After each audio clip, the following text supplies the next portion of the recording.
Higit 420,000 ang po na Pangasinense apektado po sa bagyo at habagat. Para sa detalye, kasama natin na Idol Matthew Pacheco. 104.7 IFM Report.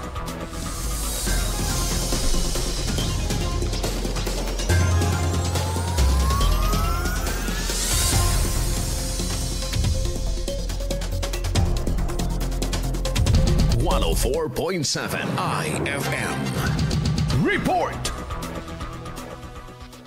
Sa 132,397 na pamilya na o halos kalahating milyong katao ang apektado ng pagbaha dulot ng Tropical Storm Krising at habagat ayon yan sa Pangasinan PDRRMO. Umabot naman sa higit 700 pamilya o higit 2,000 katao ang inilikas sa mga bahay ng Bugalyon, Labrador, Lingayen, Binmale, Urbistondo, Kalasyaw, mga Tarambani at Dagupan City dahil sa matinding pagbaha. Patuloy pa rin ang mga rescue operations kaya inaasahang madaragdagan pa ang bilang ng mga evacuees. Maraming kalsada rin sa Alaminos City at sa mga bayan ng San Nicolas, mga Tarama, Kalasyaw, Puzurubio, Santa Barbara, Bautista, Balungaw, Labrador at Urbistondo ang hindi madaanan dahil sa baha. Sa kabuuan, 116 na barangay ang apektado ng baha na may pinakamataas na level sa Talibao, Kalasyaw na umabot sa 5 talampakan. Iniimbestigahan din ang 2 kaso ng pagkalunod sa Binmale at Santa Barbara. Sa ngayon, nakataas pa rin ang red alert status sa buong lalawigan.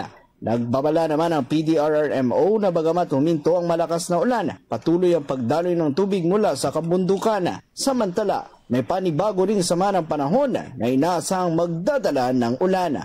Kasama mo mula rito sa IFM Dagupan, ito si Idol Matthew Pacheco. Tatak IFM. IFM News. IFM News. IFM